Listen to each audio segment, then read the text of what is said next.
Hello, everyone. Welcome back to another episode with the Crime and Coffee Couple. My name's Allison. And my name's Mike. Hi, Mike. Hey, babe. How are you? I'm pretty good. How are you? Oh, man. Really good. Got that nice smell of soup cooking all day long here in the Pernecki house. It's Soup Sunday. That's right. We're making enough. Well, you always like to make a nice big meal on Sundays so that it'll last us maybe a couple days. I think 2 weeks ago or last week, we made like a Chicago beef recipe, and I think we put enough beef in there to feed about 18 people. Yeah, sometimes we overdo it. I normally gear to serve us for Sunday and Monday. Monday tends to be hectic. You know, who wants to deal with a Monday? So this way I know at least I have dinner ready. Yeah, what are you making today? Matzo ball soup. And before we came on, you're like, I don't want to like pretend like I'm Jewish or something. And I'm like, I think people that are Jewish will be okay with you making matzo ball soup. I feel like in my soul, like I love Jewish cooking. You've said that about Jewish cooking and Italian cooking and pretty much any kind of cooking. You're just like, I feel like I'm, maybe a little Asian, maybe you've never said Asian. Well, no, I say in another life I was English. Like I grew up in London. Yeah, you definitely said that. So it's kind of you really feel the origins of what I do. the cooking you're coming, which is nice, right? Like I'm a little Lithuanian, and if somebody was making a Lithuanian dish, I wouldn't be like, "What are you doing? Like you're not Lithuanian, you shouldn't make that." Yeah, you wouldn't be offended. Cepelinai, you shouldn't be making those. But it's a good recipe. We could share it. Yeah. The only thing is, I would cut the salt in the matzo balls in half because I did half, and to me, it's perfectly salty. And I am definitely somebody who likes things seasoned properly. Oh yeah. But I mean, I triple the matzo ball mixture also. I like a lot of balls. Yeah, she loves the balls. She does, for sure. And I'm a lucky guy because I get to eat a lot of the balls that you're making is what I'm trying to say. Okay, good. Because I was like, where is this going? Yeah, I don't know what you were thinking. Get your mind out of the gutter, please. So I tripled the matzo ball recipe, which would call for 3 teaspoons of salt. I'm like, oh gosh, no, that is way too salty. And we were talking about it a little bit. Like if there's one problem with people that don't cook, if there's one problem they have, it's usually under seasoning things. So I think a lot of things can be solved by just like tasting everything that if you watch Hell's Kitchen or really like any good chef, they'll be like, always taste your food. Right. And if you're making it, like taste it as you go. You don't want to taste like raw eggs or anything like that. But even though you did today. Well, yeah, it's true. Obviously if you're making like meatloaf, it's a little hard because it's not cooked, but people always say just make a test patty, make a test meatball, meatloaf, etc. I could have technically boiled my little mixture, but I was like, what the heck? I'll risk it and have some raw egg. I mean, let's call a spade a spade. I eat raw cookie dough all the time. Yeah, who doesn't? And really, the only time that any of that stuff is bad is like when you hear about those like listeria outbreaks or whatever. Salmonella. Or salmonella, when there's recalls. So like really, there's rarely salmonella in your I stuff. just don't want to roll the dice on that because it's miserable. Yeah, and don't take this as a free-for-all for just going and eating and then blame it on us because you're going to sue the Crime and Coffee Couple and you might get $200. You might not want to squeeze blood out of a turnip. Exactly. So yeah, I actually kind of learned to cook from Rachel Ray because we got married when we were 23. I didn't know how to cook. I went from living with my parents to dorm life to married life. So she taught me that you don't, like, if you like ingredients, you don't have to measure stuff. Unless you're baking, if you like a little more of this, a little less of that, you do you. Like, my mom will measure out the cheese cubes in her breakfast casserole. Which is adorable. Like, Mom, if you just put however much looks good. Yeah. She follows it to a T. And like, if there's one thing, like I like cooking, but I hate following recipes. I can't stand like a quarter of this. Like if there's like 10 things of like spices to go in something, I'm automatically out. I'm like Indian cooking is like, definitely infamous for tons of spices. Yeah. And that's why it tastes so good because there's a deep flavor profile. But it's like, if there's 10 different things, I'm like, nah, I don't know. Like I like basically a protein with a couple of seasonings on it. Simple. And a vegetable and whatever. I guess that's a meat and potatoes guy. But as long as I have the spices on hand and I don't have to buy like 10 new spices that I might use once, I don't mind just walking over to our pantry and just, cumin, chili, whatever. Yeah. Just grab. Like if I'm making chili, I just kind of grab whatever crap's in the You're thing. a good cook though. I think I'm okay. Thank you very much. Yeah. Right before we got in here today, we had a little parenting moment. One of our son plays fantasy football. He's got his own guy, so he really wanted his guy to score a touchdown, but he didn't score. So he's like, I'm going to throw something. We're like, don't throw anything. He's like, I'm going to throw something I own. And he's like, we're like, everything you own is ours. So don't be throwing any of our stuff. And our daughter was like, shut up. Yeah, you get so angry. And so he threw like the softest pillow in the house at her and she got offended. And he's like, it's a pillow. Who cares? And so we had to have a little conversation, and like there had to be something to take away from them. I always say like the best thing about kids is usually they really like something, so you have to be able to take something away from Hit them. them where it hurts. Yeah, exactly. The Whether that's technology gonads. internet, video games, whatever it might be, so we took away his phone for a second, and I was like, I don't know, let's like rethink it. And I think I went a little too harsh. We wanted to hear both sides of the story in full because I was listening to a documentary, of course, on true crime. So I only caught like part of it, even though it happened in the room with me. But it's never a dull moment. And what in the hell are you doing, Mike? I went to Costco today with my beautiful dart. Oh. And there he goes. Yeah, so- He's just opened a jar of olives. Yeah. So I figured, I usually bring a drink onto the show, but this time I had a whole jar of olives. I've got 2 of them because you go to Costco and you get like enough for like a party. And I just figured it would be nice to have some olives during the show. So. Well, you did pour a drink, yet I don't see it next to us. So it looks like you're screwed. Suppose I could just drink the brine. Yeah, the olive juice. You're going to be nice and swollen tomorrow. Yeah, that'd be fine. Don't worry about it. And then I'm drinking a tropical 7-Up Zero Sugar. So it's tropical flavored sody pop. It's interesting. It's what, peach flavored, and the little skeleton's drinking something? Yeah, my little skeleton here. If you're watching on YouTube, you could see Mike eating olives from a jar, and then my little skeleton drinking my soda because I share. We'll get started in a second here, but real quick, if you like what we do or whatever, if you want to support us for free, just give a like and subscribe or a 5-star review wherever you're listening or watching or whatever you're doing. That would help us out quite a bit. And we would appreciate it too, to boot. So are you ready to get started? Let's do this. All right. So this is the case of Brooke Schuyler Richardson, and this is a listener suggestion from Ava. So thank you so much, Ava. So on Friday, May 5th, 2017, 18-year-old Brooke Schuyler Richardson, and she did go by Schuyler, her middle name, she attended her senior prom. And less than 48 hours later, in the middle of the night, she gave birth to a baby girl in the bathroom of her family home. Okay, teenage pregnancy happens. However, other than the OBGYN she had seen in April in order to obtain a prescription for birth control pills, not a soul in the world knew that Schuyler was pregnant. Not even her OBGYN? Yes. Other than that OBGYN, no one else. Her mom, her dad, nobody else knew. So the OB did. Of course, the OBGYN is the one who confirmed. Got it. And that's why when I said other than the OBGYN, no one else knew. That's crazy. So the young girl later claimed that her baby girl that she had named Annabelle was stillborn, and she went on to bury her remains in the family's backyard. Oh. The Ohio teen went on to be charged with murder, and she was positively hated and vilified by social media. In 2017, the Richardson family lived in the small, close-knit town of Carlisle, Ohio. They said basically Carlisle, Ohio is a place where you kind of just stay there. You're born there, you live there for the rest of your life. So everybody knew everybody. There was a population of about 5,000. Like the only reason you live there is because you were born there. Right. So Schuyler and her younger brother Jackson were raised by their loving parents, Kim and Scott, and both kids were very athletic. Schuyler was an accomplished cheerleader and Jackson was a football player. Schuyler was an honor roll student. She was a popular girl. She worked with kids at the local YMCA, and her parents describe her as a girl that was just non-confrontational, and she was just basically a peacemaker. And behind what appeared to be an idyllic, classic American family was the hidden turmoil and, horrible situation that Schuyler was struggling with a serious eating disorder. And if you are someone who has dealt with or are dealing with an eating disorder and you need to skip this episode because we will occasionally reference her eating disorder, I understand.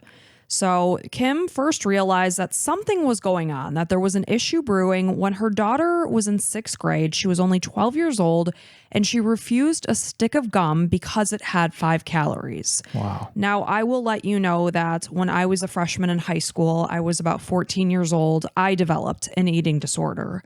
It all started when I was in track, and I had to wear these tiny little shorts and a really revealing tank top and run amongst the baseball players and everyone else that was practicing. And it's terrible. It grips you. It's all you could think about. And I thought a lot about, what I dealt with when I was hearing about what Schuyler was dealing with, because they asked, how much of her life did this take up? And her mom said about 95%. Yeah, that's all you think about all day, I'm sure. All you think about. And I didn't really break out of it until I started getting older. And I thought one day I heard a younger, like two moms talking, and they were like, yeah, we're going to do a family pizza night. I was in college at the time. And I was like, I'll never be able to do a family pizza night in the state that I'm in right now. How can I be a mom and live this way? How can I ever think about taking care of other humans when all I can think about is what I'm eating or not eating that day? So I did feel for her because it's got some really tight clutches and it's something you deal with for really the rest of your life. I still struggle to this day.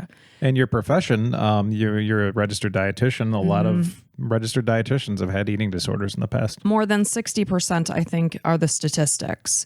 So it was the 5-calorie gum that made Kim realize, wow, something's going on here. And really quick, so obviously, the eating disorder is lack of nutrients. So a lot of times when people don't know someone's pregnant, usually it's because the person's a little bigger and maybe you can't tell. Right. Well, that was not the case. Wow. So Kim went on to say that before that moment when her daughter refused the stick of gum, she never even realized that gum had calories, let alone the fact that her daughter was so worried that, she would refuse something so trivial. So Skylar was a cheerleading squad's flyer at Carlisle High School. So this meant that she was the one that was being thrown in the air, flipping in the air during the routines. So being the flyer meant that she had to be easy to lift and catch. They're always going to choose the smallest girl on the squad to be the flyer. So her parents feel like this aspect did lead to her issues with food and her weight. Yeah, you have to keep the weight down and be the one that they can throw. Right. So according to her parents, during the season, Skylar would purge after she ate, and in the off season, she would binge and starve. So Skylar's plummeting weight was a subject that was off limits according to her parents. When they did try to discuss it with her, she would just shut down.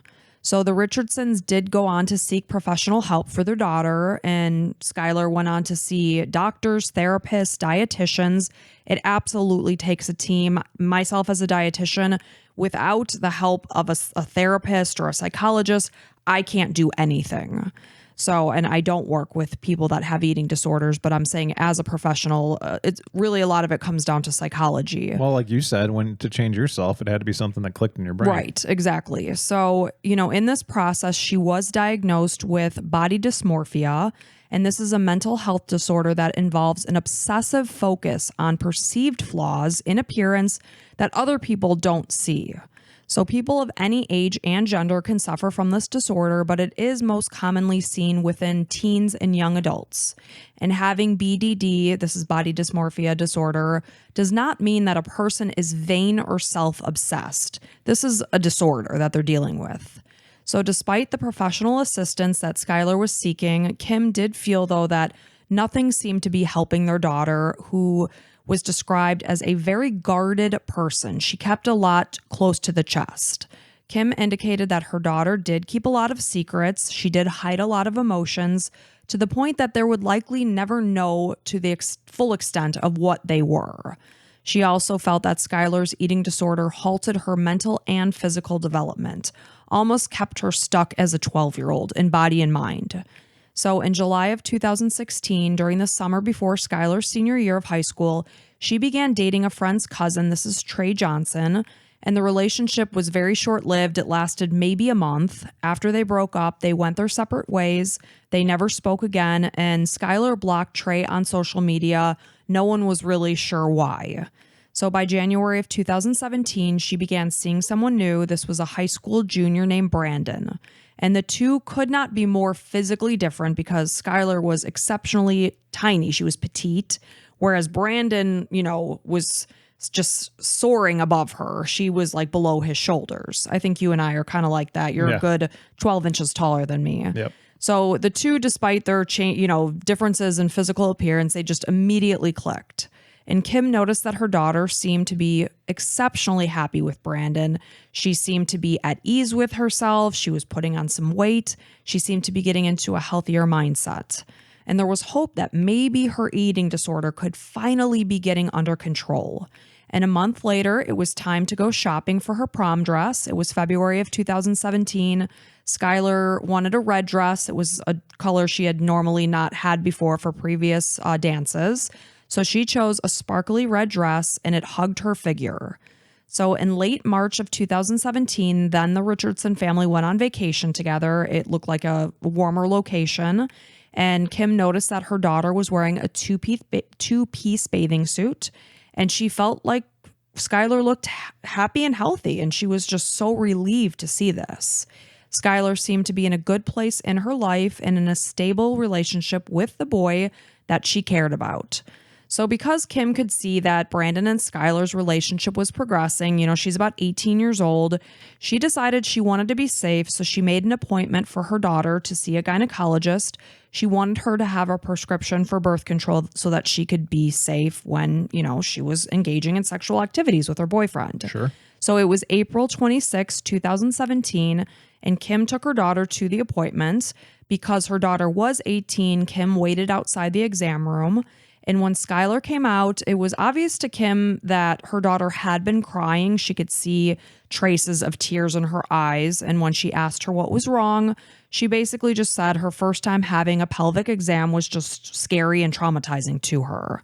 So Kim had no way of knowing, though, that the reason for her daughter's tears was actually because the doctor had told her the news that you are pregnant. And not only are you pregnant, but you're like 8 months pregnant. Crazy. Can you imagine just being like a kid walking in there and being like, okay, well, let's get this done.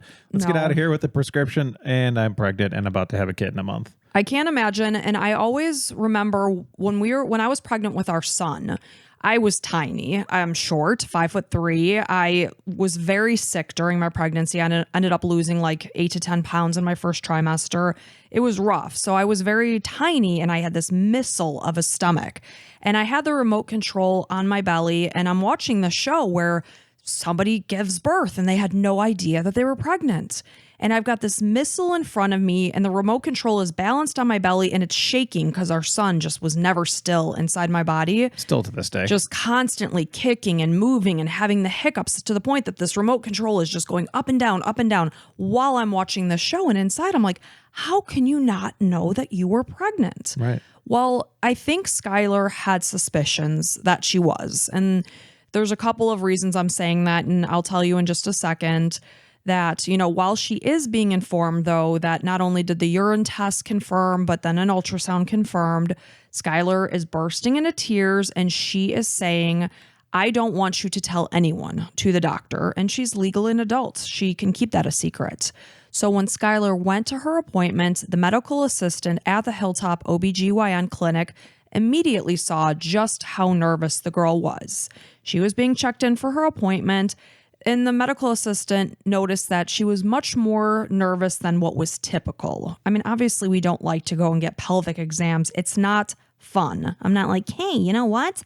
I want a big old thing shoved Metal up my rod. hoo-ha and then spread open. Yeah. The doctor's always like, scooch down a little more. You're like, a little no, more. closer. Oh, wait, you got to open your legs a little more. I'm like, no, thank you. So it's not a comfortable situation. So she could see she was nervous. She's young. It's her first time.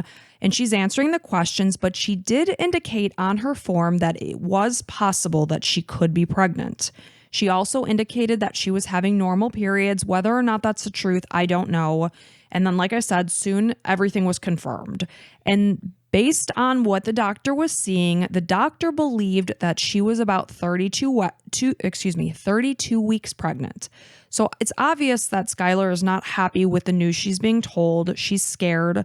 She does not want anyone to know. So the doctor's like, okay, you have close to 10 weeks to be able to tell your family this news, but not that much time. So you got to do it. She ended up giving birth only 11 days later. Crazy. So 9 days after her appointment, it was Friday, May 5th, and Skylar and Brandon went to prom together.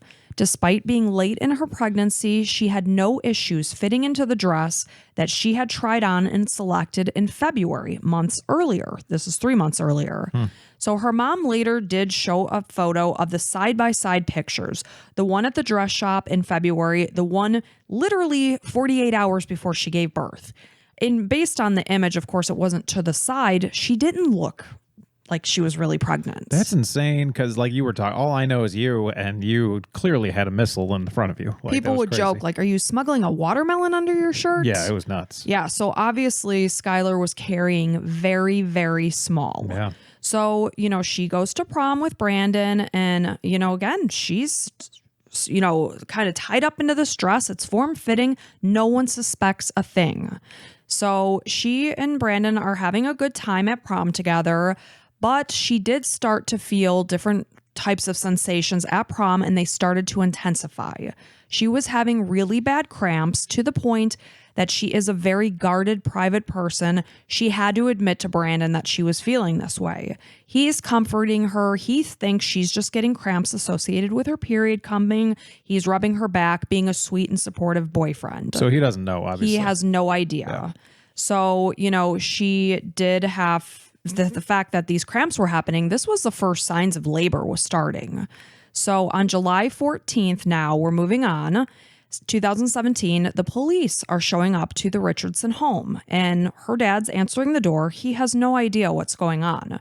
They are indicating that they wanted to speak to their daughter about something that she may have witnessed. They assured Scott that their daughter was not in any trouble whatsoever. They just wanted to talk to her. So Scott later reflects that allowing his daughter to go down to the station was the biggest mistake he has ever made in his life. So Scott drove Skylar to the Carlisle Police Department, and Lieutenant John Frayne wanted to speak with 18-year-old Skylar about a phone call that they had received. So Scott had absolutely no idea what they were going to discuss, and he was in the dark about his daughter's pregnancy and then subsequent birth. So he has no idea. So the interview started with pleasantries. I watched the interview happen. Skylar was answering their questions about what she planned on doing, that she wanted to go on to study child psychology at college. Lieutenant Frayne indicated that they had received a call from the OBGYN's office that a patient had delivered their baby at home and later buried her in the backyard. Skylar was taken into the interrogation room, and again, she's there by herself with the detective. Her dad was not allowed to go in with her because she was legally an adult. So Lieutenant Frayne read the young girl her rights, and then the questioning is beginning. So he told her that he was aware of the fact that she was informed of her pregnancy at her doctor's visit on April 26th. And then 2 months later, it's July 12th, 2017, Skylar went back to this exact same office. However, this time she is meeting with a different doctor, not the one that told her that she was pregnant. So the reason for this visit was to request a refill for birth control. So again, she's meeting with a different doctor. This time around, it's Dr. Casey Boyce. And Dr. Boyce obviously sees her chart that she was about 32 weeks pregnant when she was there in April. So she's now sitting there in front of Dr. Boyce. She's clearly not pregnant. So Dr. Boyce confronts Skylar about the fact that she is no longer pregnant. And this is when Skylar emotionally told the doctor that in the very early morning hours of Sunday, May 7th, this is 2 days after prom, she gave birth to a stillborn baby girl. That is exactly what she told Dr. Boyce. She admitted that she had not told anyone about her pregnancy, let alone the fact that she delivered her baby at home. Dr. Boyce was stunned that a young girl could go through the painful process of childbirth within the family home all by herself without anyone hearing or seeing anything. Of course, we know it happened in the middle of the night. So she was the first person to hear about what happened, meaning Dr. Boyce. Right. She said the first person on the planet to hear about what happened. So Dr. Boyce wanted to perform a physical exam to make sure that everything was okay after she gave birth. But Skylar declined, and her prescription for birth control was refilled. Dr. Boyce advised her to seek counseling and professional help. So now it's 2 days later. It's July 14th. This is the day that the officer came to the house and said that she needed to come into the station. So she is talking, so basically here's how it all started. On the 14th, Dr. Boyce, who had done the follow-up visit with Skylar, spoke with the doctor. This is Dr. Andrew, who had informed Skylar of her pregnancy and said, hey, this young girl gave birth at home. She said the baby was stillborn, but she buried the baby in the backyard. We can't do that. So they didn't know. They discussed, okay, what do we do? They knew they had to contact the police. That's how the investigation got started. That's how the police learned about what happened. So Skylar directed officials to the location of the burial site and indicated that the investigators were indicating that she was visibly upset. Soon, investigators located the skeletal remains of the baby that Skylar had named Annabelle in the Richardsons' backyard. So, investigators returned to the home on July 24th to inspect the interior of the home and to remove its electronics. As they entered Skylar's bedroom, it appeared that the bed had been recently moved. Of course, you could see like where the footmarks of the bed were on the carpet before. And so they're moving her bed now, and they could see that the area that is under the new location of her bed looks to have been scrubbed. So now they're utilizing the blue star. It's indicating that there had been a large amount of blood in that area. So it's obvious that she moved the bed to cover that area that had been scrubbed. Blue star also illuminated in the hallway as well as near the bathroom and her bed, like the hallway to the bathroom. So clearly there was a lot of blood loss in her bedroom, and then you could tell she moved to the bathroom. That's poor girl. It really does. It breaks my heart to think that this 18-year-old had to have been terrified and all alone in this, not telling a soul in the world about what was happening. So according to Skylar, she was sitting on the toilet. She felt that something needed to come out. At this point, she said that the baby just kind of came out. She said she tried to grasp the baby, but she was unable to because of how slippery she was. She indicated that the baby's head fell into the toilet. The umbilical cord was not connected. It was detached, so she never had to cut the umbilical cord. She saw no signs of life as she tried to hold her baby to see if she was breathing. She noticed that her baby did not have a heartbeat. Her eyes were closed. She saw no movement. Skylar said that she wrapped her baby in a towel. She held her, she cried, and she mourned her death. Skylar told the officers that she made the decision to continue her secret. So she decided, since her baby was deceased, to bury her in the backyard. She said she cried, or I should say, let me repeat this. So as she is sitting in the interrogation room and the officers are explaining to her why she's there, she is crying and saying, am I going to be in trouble for what I did? Am I going to go to jail because I buried my daughter in the backyard? And she said over and over, I promise I didn't do anything to hurt my baby. She was dead when she came out. So she explained that her family was asleep during this whole time because it was the middle of the night. And while she was still suffering from intense stomach pains and bleeding, she quietly made her way downstairs. She grabbed a small gardening tool from the garage. She went out into the backyard and dug a very, very shallow grave. She unwrapped the baby from the blanket or towel and buried her remains. She said that she decided to call her Annabelle. She said, I didn't know anyone with that name, so I knew whenever I heard it, it would remind me of my baby girl. She then placed a 25-pound flower pot over the gravesite. She took some of the pink flowers that remained from prom and put that in the area around the gravesite. And this whole time, her family is still asleep, unaware, up inside the house. Crazy. So Skylar basically crept back up the stairs. She cleaned up the mess from her labor, and she went back to sleep. So after 45 minutes of questioning, Scott was finally told why Skylar had been brought to the station in the first place. And obviously, he is shocked to hear about what happened. Yeah. And then, of course, Kim is being told. Kim remembers that she was so stunned that she could not get up or feel her body. She was baffled by the realization that she had not noticed that her daughter had been pregnant. She said, I've seen her every day. I look at her, I talk to her, I hug her. Reports indicate that Skylar's weight did often fluctuate. She could go anywhere from 90 to 140 pounds. She often missed her period. Oftentimes, if you have an eating disorder and your weight drops too low, you can very well miss a period. Your body is desperate for different nutrients that you're not getting. So she did have a very sporadic period. So because of her routinely changing appearance, no one suspected that she was pregnant. So within the interview room at the station, the family was given privacy to speak to one another. They indicated that they were never made aware that they were actively being both video and audio recorded during the time that they were just talking with their daughter. Every movement, every word was being recorded. Skylar continuously apologized to her parents for what happened, and Scott said that he wished she would have just told them. Skylar told her parents that she named her baby Annabelle, and the baby's father was the friend's cousin that she had dated shortly before Brandon. The relationship lasted about a month. This is Trey Johnson. According to Trey, he and Skylar had sex on 2 occasions, once without the use of protection. So the relationship ended a month later. And again, there was never a mention to Trey that there was concerns that she may have been pregnant. She blocked him from social media. She never spoke with him again.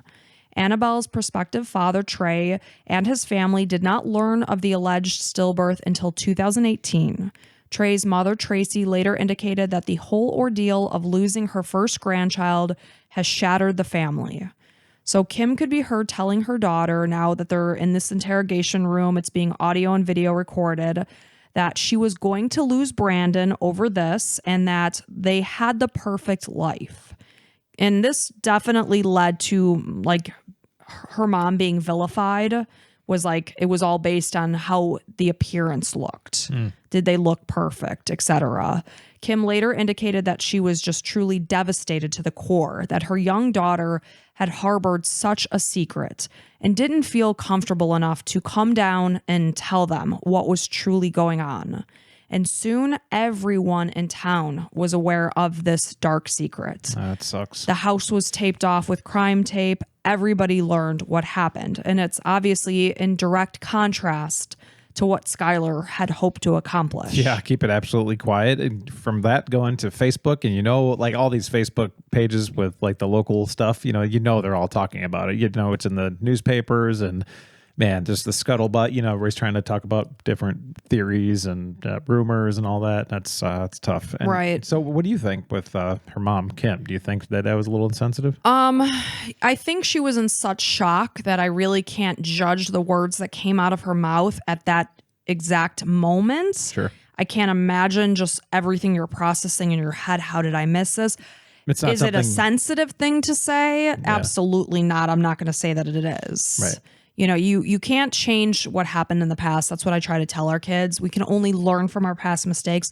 Obviously, this is a bigger, deal than the things that I'm referring to when I say that. Yeah, and there's no way for her to prepare for this moment. No. So she was definitely judged hardcore. There's a lot of Reddit threads that really, really throw Kim under the bus. Yeah, that's tough. Yeah. So after more than 5 hours at the station during her initial interview, Skylar, Kim, and Scott were told that they could go home. But then only 6 days later, now it's the 20th, Lieutenant Frayne informed Skylar that she needed to come back to the station. Again, Scott was told she was not in trouble. This is not a life-changing situation. Fool me once, shame on me. Nothing to worry about. Fool me twice, shame on me, you, me. Yeah, you know what I'm saying. Yes. So this time, as Skylar sat with Lieutenant Frayne, he informed her that they were now aware that more happened than what she initially said happened. According to Dr. Elizabeth Murray, this is a forensic anthropologist who analyzed the baby's remains, there were findings that indicated that part of the baby's bones had been charred. So Lieutenant Frayne is learning this information shortly before he's bringing Skylar back into the station. So he is obviously believing that Skylar had been lying about her baby being stillborn. He suspected that she killed the baby in order to keep her secret. And it was his goal to get Skylar to admit that she had killed her baby and buried her in the backyard, potentially burning her remains in order to hide the evidence. So when Lieutenant Frayne told Skylar that there was evidence to suggest that her baby had been burned, Skylar was visibly shocked and said, "Burned her? I promise on anything I didn't burn her. I swear on anything." She continuously denied these allegations over and over and over again for a grand total of 17 times during the conversation within this room. And the fact she was firm on that she did nothing with fire. She said, "There's a fire pit in the backyard. My dad does bonfires. I didn't touch fire." Okay. So Lieutenant Frayne pressed on. He maintained that she had to be lying because Lieutenant Frayne was told with 100% certainty, with scientific certainty, there had been a fire. So he conveyed this to Skylar as he and another detective continued to tell her, "We have scientific proof that you did burn your baby's remains." So this is what's happening. So in the meantime, moving forward, a professor, this is Alan Hirsch. He is an expert on criminal interrogations and false confessions. He later testified that during Skylar's interview, the investigators used an interrogation method that minimized the crimes and explained to her that they only wanted to provide a proper burial for her newborn.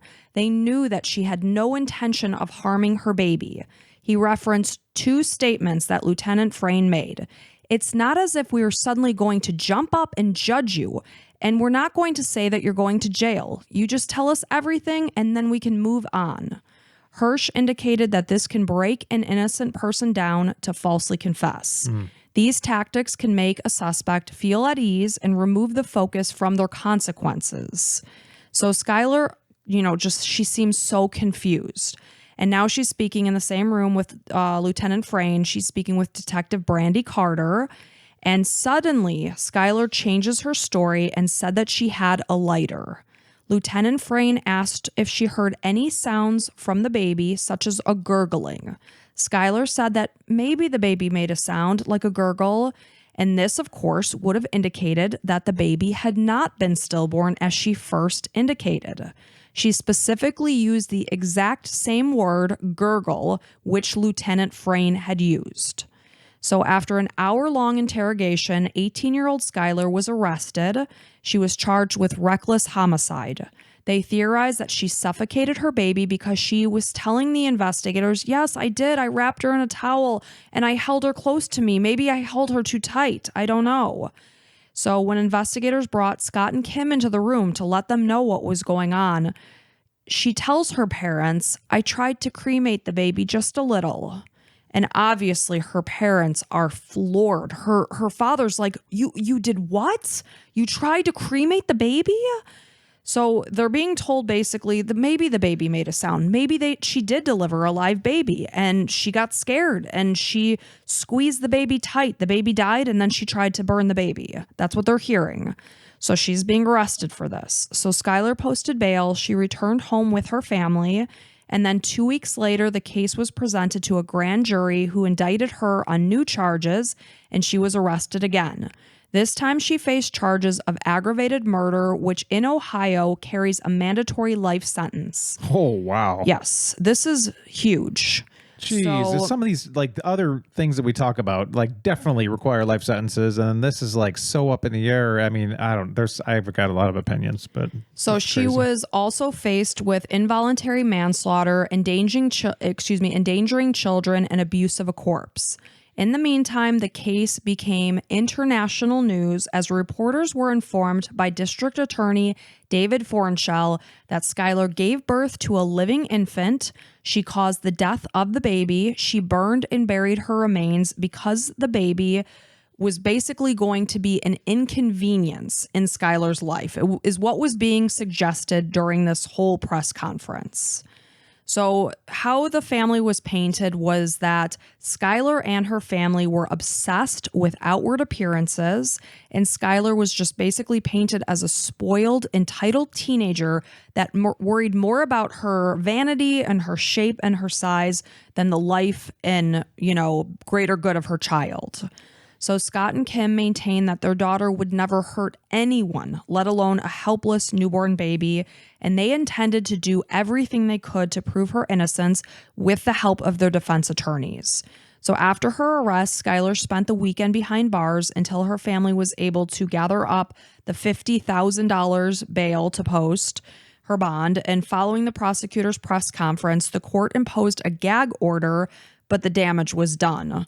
Skylar was painted as a girl that was so focused on her looks that she hid the fact that she was pregnant. She secretly gave birth. She murdered her baby, burned her, and buried her in the backyard. She is a cold-blooded, awful human. Everyone in the world that knows about the story hates her guts, hates her family's guts. Yeah, I mean, it's the police and kind of the public that are controlling the narrative of everything, and that's what they're going with because it's a lot more salacious than right, very salacious. Yeah. So Kim and Scott indicated that their every movement was scrutinized and they were absolutely dragged through the mud on social media. Well, I mean, picture in your own town if you hear that this all happened. You know, you kind of take it that they're saying the truth. Like, this girl only cared so much, and she killed her own like infant that was born, and murdered her infant. I would hate that person too if I heard that. So the streets are positively lined with reporters, with people just wanting to look at the house. They said people are literally just sitting outside the house with like snacks and, just waiting to see the family. And at nighttime, there's spotlights shining on the house. It was just insane. So they basically became prisoners in their home. Kim would later see photos of herself sitting on the back porch, moving amongst the house, etc. So prominent local defense attorneys indicated that this was a case of a false confession.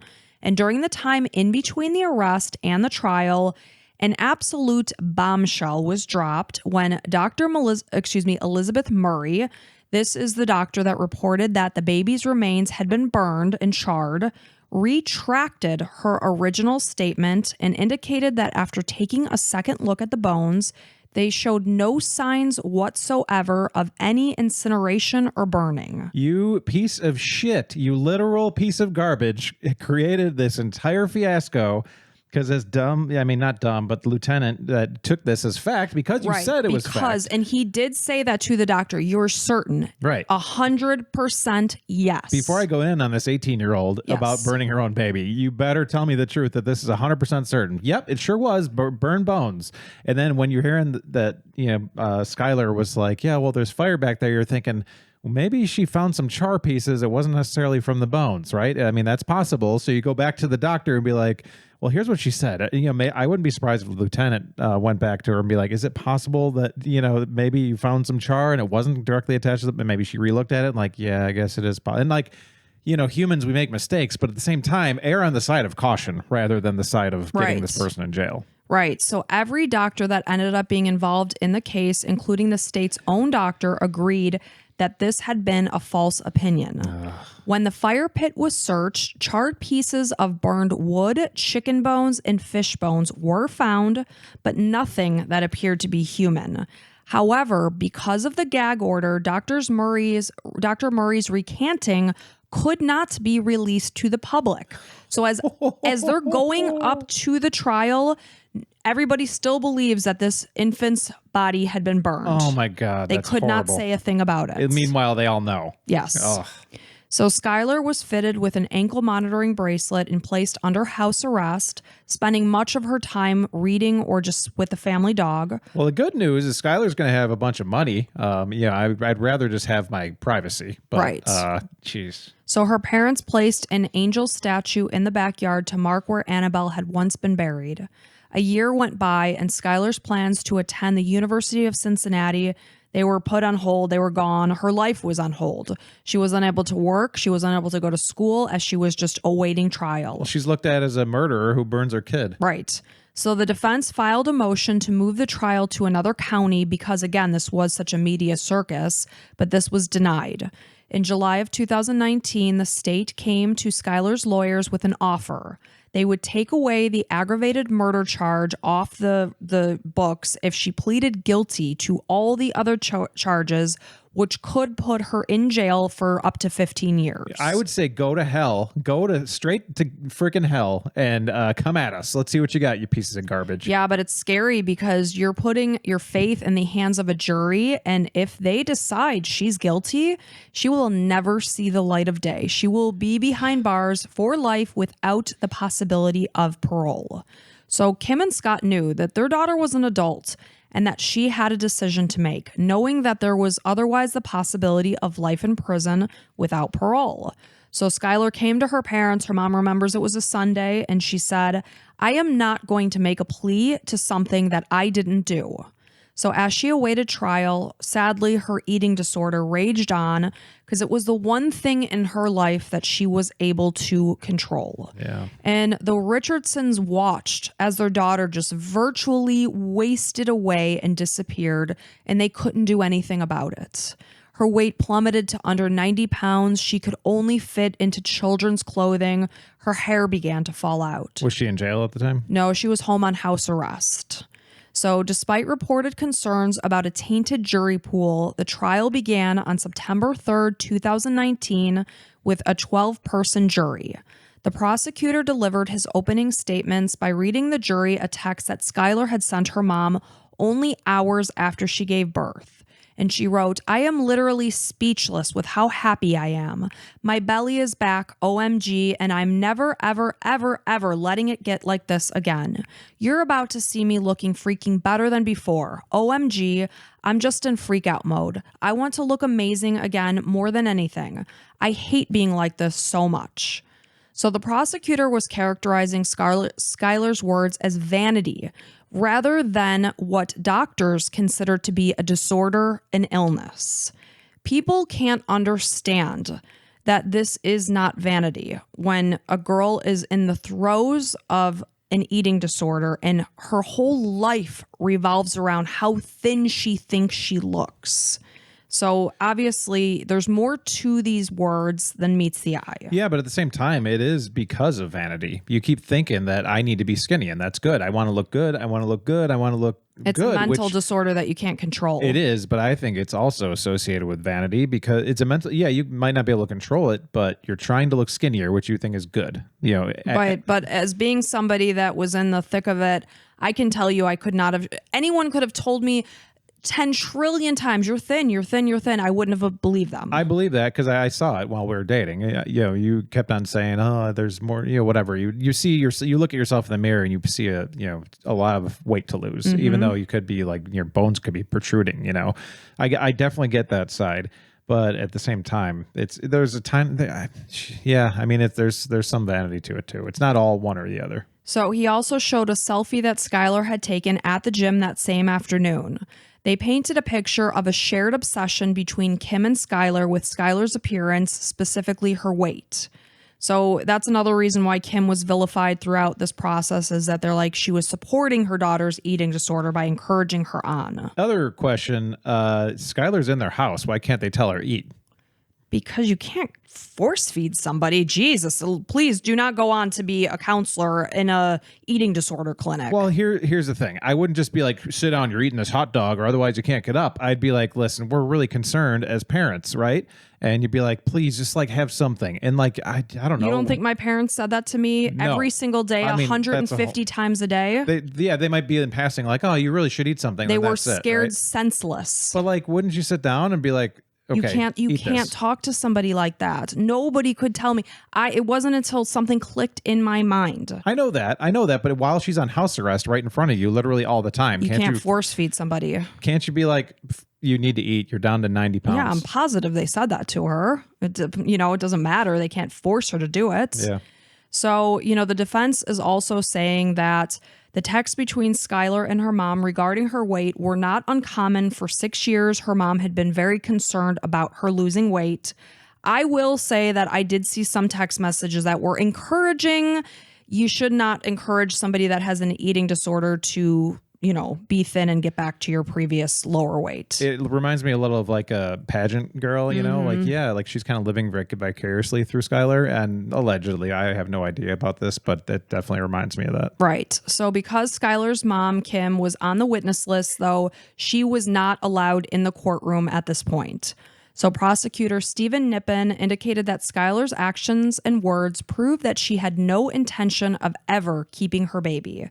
However, they were unable to prove that her baby had been alive versus stillborn, as Skylar had initially indicated. Prosecutor Nippen referred to Skylar's second interview with officials when she admitted that she saw her daughter's arms potentially moving a little. She may have heard a gurgle or a cry. This was when she told investigators that maybe she held her baby too tight. Then, with ongoing interrogation, she indicated that she had burned her baby's body. However, the defense is arguing that Skylar had only told the police what they wanted to hear because she was so vulnerable and gradually broken down. And I will remind you that on 17 previous times, she said, "No, I did not burn my baby. I did nothing with fire." And you could even tell like how jolted she was when they said her baby had been burned. She was like, burned? Like she was shocked. So when the prosecution called Dr. Susan Brown, this is the assistant Warren County coroner who performed the autopsy on the baby's remains, to the stand, she indicated that the cause of the infant's death was homicidal violence of undetermined etiology. When the doctor was cross-examined by the defense, though, she admitted that there was no evidence that Skylar had killed her baby or that the baby had been born alive. So how the hell do you say it's homicidal? I don't know. Like, what is wrong with these morons? That's like, this should be illegal. Those people should go to jail. Like, how do you just come up with something? You know, clearly somebody somewhere was like giving her an idea, be like, hey, we really need this. So there was nothing on the baby's remains that indicated that she had been born alive. I mean, undetermined or whatever, a TBD, I don't know, like NA, I don't know. Like, just, you don't have to come up with something every time. Right. So under cross-examination, witness after witness called by the state agreed that there had been no physical evidence that she had given birth to a live baby. There was no trauma. There was no burning to the baby's bones. The only evidence came from Skylar herself, who admitted to burning the baby's body after ongoing interrogation. During the first interview that was held at the station, which I believe I said was July 14th, she said, "I gave birth and the baby was deceased." It was only when they kept saying over and over, "We know you burned your baby," that she did say, "Maybe I saw her arms move. Maybe I heard a gurgle. Maybe I held her tight or too tight." Are you going to talk about the umbilical cord, how she said it wasn't? I will. Okay. Yes. That's curious for me. I've never heard that. Yeah. And I will remind you again that on 17 occasions she denied. So the defense called an obstetrician, this is Dr. John White, to the stand, who voiced his belief that the baby was not alive at birth. He made references to different things that Skylar had said, the fact that she had never cut the umbilical cord. This indicated that the cord may have become detached sometime before or during the birth. So this would not be consistent with like life, you know, if this happens. I mean, we know how it goes. You have to cut the cord after a baby's born. So the doctor indicated that when so another thing that Skylar had said was that the baby was very white in appearance when she was born. And the doctor indicated that when a healthy newborn baby is delivered, they tend to be almost purple in color until they let out that first scream. He also said that throughout his career, he had never heard a newborn baby gurgle when they were born. It's that like first initial wail that we all wait to hear for after we give birth to our baby. Yeah, because something in the brain turns on. It's like, you're breathing now. Right. Let's go. So Dr. White, it's not like, right. It's like a silence and then a cry. It's like, I'm here. Yeah. So Dr. White also pointed out that Skylar had only gained 15 pounds during her pregnancy and that her eating disorder could have affected the baby's development in utero, which increases the risk of intrauterine demise or neonatal death. When Skylar learned of her pregnancy during her OBGYN visit on April 26, 2017, the doctor measured her at 32 weeks pregnant based on her fundal height, which is the distance from the pubic bone to the top of the uterus. However, it's believed that the baby was conceived sometime between July 24, 2016 and August 7th, 2016, which would put Skylar at 39 weeks pregnant, which would mean that she was measuring behind fundal height by about 7 centimeters. This would suggest intrauterine growth restriction. However, another expert in maternal and fetal medicine, this is Dr. Brady, took the stand on the behalf of the prosecution and indicated that fundal height measurements are not a way to determine intrauterine growth restriction because fundal height is only accurate until 20 weeks pregnant. During the third trimester, fundal height measurements are inaccurate about 60% of the time, and the diagnosis of intrauterine growth restriction does not presume stillbirth, according to Dr. Brady. So two different doctors basically cancel each other out. Right. As far as I'm concerned. She did only gain 15 pounds, though, and that is not a lot. So data from Skylar's phone indicate that she suspected that she was pregnant before her OBGYN appointment on April 26, 2017, when it was actually confirmed, because on April 17th, she made searches on her phone that said, "What happens at the gyno when you're pregnant?" And we do know that she even indicated while she was at the office. Yeah. So Dr. William Andrew from Hilltop OBGYN saw Skylar on April 26, 2017. He indicated that when she found out that she was pregnant, she seemed surprised. She immediately broke into tears. He recalls Skylar's worry about how she would be able to take care of a baby when she was going to start college. She said, "I can't have a baby. I'm going to college in September." Dr. Andrew assured her that she had options and people would line up to raise the baby in reference to adoption. He told Skylar that she needed to start prenatal care immediately. He wanted to schedule a follow-up ultrasound to get a better idea of how far along that she was, but despite attempts to schedule these appointments, Skylar did not return to the office until July, when she confessed the whole thing, the fact that she gave birth at home and buried the baby. So an expert on police interviews took the stand and explained to the jury how certain tactics used by law enforcement can lead to a false confession. And obviously, we saw how in the initial part of the interrogation, she was like, "What? Burn? I never did anything with a fire too. Maybe I tried to cremate her a little," to the point that she said, "I took out a lighter." Yeah. She said that. So, people do change their and false confess. Certain people are more susceptible than others. And Dr. Stuart Bassman, a clinical psychologist who spent hours interviewing Skylar, indicated that in his opinion, Skylar suffers from a mental disorder that predisposes her to comply with people of authority. And even her parents said she was like an peacemaker. She wanted to keep the peace, go along with everything. Probably a people pleaser, etc.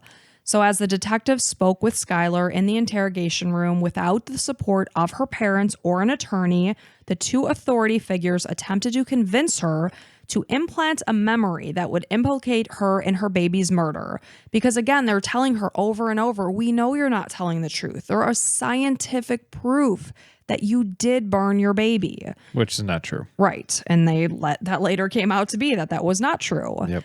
So, however, Lieutenant Frayne disagrees with this. He feels that when Skylar confessed, she spoke the truth. The trial lasted 1 week, and Skylar never took the stand in her own defense. The prosecution made their final statements as they painted a picture of a girl that lived a perfect life in a small town. She was a cheerleader. She was obsessed with her appearance, and she was determined to maintain a perfect life at all cost, including the health and wellness of her baby. So the defense reminded the jury that Skylar is presumed innocent until guilt can be established beyond a reasonable doubt. And if there are any doubts that Skylar had a live birth, it was their responsibility to fight for Skylar. So on September 12th, 2019, the jury of 7 women and 5 men deliberated for 4 hours as the Richardsons waited in terror, unsure of the fate of their daughter's future, knowing that there was no scientific proof to confirm her innocence. Would they believe that she had falsely confessed to murder, or had she actually killed her baby? Would she spend the rest of her life behind bars? As the family came back to the courtroom, Scott recalls that his daughter was such a nervous wreck that he had to support her as she walked. Kim, Scott, and Skylar held their breath as the jurors opened the envelope and prepared to read the verdict. And Kim remembers looking at that envelope, knowing that the fate of her daughter's future sat inside. What do you think they found her? Ooh, this is one of the tougher ones. I'm going to let everybody at home listening to this gather their thoughts. The problem is this Ohio county seems pretty damn hellbent on trying to find this person guilty. That's the only thing I'm worried about. I think, like, if these were all regular, normal people, that there'd be enough shadow of a doubt to say that she would be innocent. I would say. So I'm going to go ahead and go with the innocence. So they stood and they said, "We, the jury, find the defendant as to count 1, not guilty in the offense of aggravated murder, not guilty of involuntary manslaughter, not guilty of child endangerment." The Richardson family nearly collapsed with relief as Skylar trembled and wept. However, because Skylar had made the decision to secretly bury Annabelle in the backyard, she was convicted of gross abuse of a corpse, and this is a felony that carries up to a year in prison. The judge ordered that Skylar be held in jail until sentencing, and Kim and Scott could only watch as their daughter was led away in handcuffs. Following the verdict, District Attorney David Fornshall, He denied that he pursued a case with insufficient evidence and made a statement to reporters indicating that because Skylar had buried her baby in the backyard, it prevented a thorough autopsy. And in a sense, he felt that she was being rewarded for this. Absolutely. Once you lost that person that said that there was burning on the bones, you went into this without enough evidence, so you're an idiot. Right. Nice try. And they were asked, the Richardsons were asked, like, what do you think of him? And they're like, I don't ever want to see this guy ever again. The county completely wasted their money because this guy's a dipstick. Right. So one day after the verdict, Skylar was back in the courtroom for her sentencing, and she spoke for the very first time. She apologized for her actions. She admitted that at times she could be selfish, but of course, this is me speaking. What teenager isn't selfish? It's like the nature of a teenager. All of us can be selfish a little bit. So she said with her actions, she realizes how much she has hurt so many people, and she will forever be sorry. Judge Oda responded, I firmly believe, Miss Richardson. In fact, I know in my heart that if you would have made different decisions, Annabelle would be here today. But I think that your choices before birth, during birth, and after show a grotesque disregard for life. So Skylar was sentenced to 3 years of probation, and the family felt immediate and immense relief, knowing that she could have been sentenced to life in prison. Well, this is clearly a sided judge, somebody who's biased. Like, we don't need your opinion. Like, shut the hell up. And right. We're done with this. Right. We don't need to hear it. Now, I'm not like coming into the defense of Skylar. No. She could have very well done some bad things. Maybe she was the reason for her daughter's death. I don't know. I'm not going to try to judge based off that, but just all the facts together, there's not enough. And no. In your heart, Judge, so your heart doesn't matter. So shut up. Just let him out of your courtroom. So Scott Richardson indicated that this ordeal has caused Skylar to grow up and gain inner strength and resiliency. In September of 2019, Skylar entered an eating disorder treatment program. Her parents are well aware that this is a lifelong illness that she will always have to deal with. Skylar was released from probation after 14 months of her 36-month probation. In May of 2022, author Sonia Chopra published a book on this case. It's called Saving Skylar, the Brooke Skylar Richardson case. In 2022, Skylar's request to have the official records pertaining to the case be sealed. This means that access to the criminal records are blocked and hidden from the general public, as well as most background checks.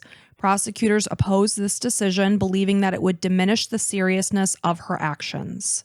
If you or someone you know is struggling with an eating disorder, please call the National Eating Disorders Helpline at 1-800-931-2237.